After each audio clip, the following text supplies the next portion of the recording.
All right. Hello, teacher and classmates. Be very welcome to this recording. My name is Anderson. I'm currently studying English in United University, and I'm doing this recording following um, the guidance that we have in this moment. This is for the subject didactic of English. This is the task 2 activity. So basically in this moment, I'm going to talk you about speaking English because I am a speaking expert. So we're gonna touch and we're gonna talk about some very interesting things about how to correctly teach English, some specific topics and recommendation, if we want to just teach or learn in the best way this specific skill. So let's start. What is speaking and why is it important? Basically, the speaking is the ability to communicate orally. For me, it's one of the most important skills talking about English, talking about reading, listening, and speaking grammar, because this is going to allow you to communicate, to express your ideas, to make questions, to request things, so it's very, very important, at least for me. So it's very important also how to pronounce correctly, how to correctly communicate with other persons. Is essential for real life interaction. This allow us build fluency and confidence, and will allow us connect with listening and pronunciation with another persons. I'm gonna just mention four key principles of teaching speaking. To teach, we have to basically try to focus on the fluency over accuracy because we want to help to the student just to make them or to give them the ability to communicate as fast as they can.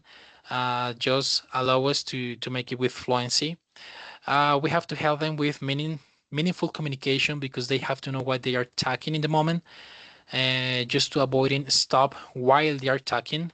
Um, we have to help with the students, help to the students with center activities. Just focus on speaking with a safe and an amazing environment, a fun environment for them, so they can feel safe, they can feel confident when they are speaking English, and exactly like the 4-1, safe and supportive environment, exactly like I just mentioned.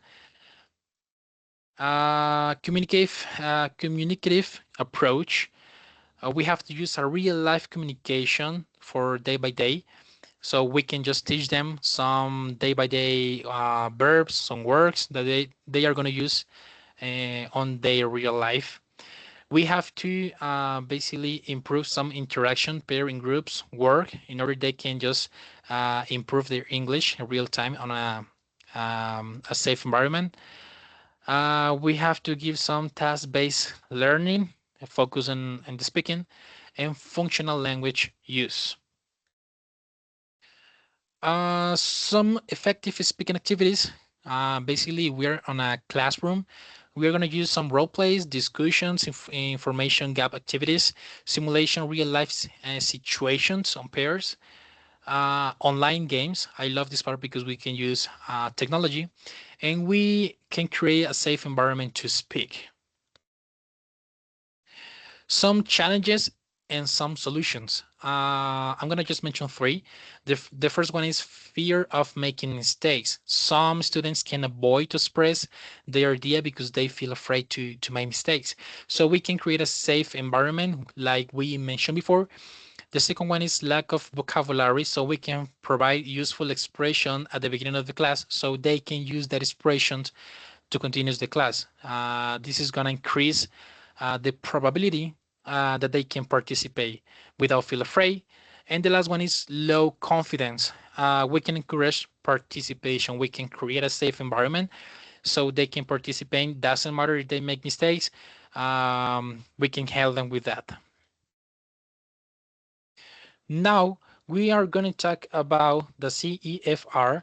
Um, Basically, this is the Common European Framework of Reference of Language.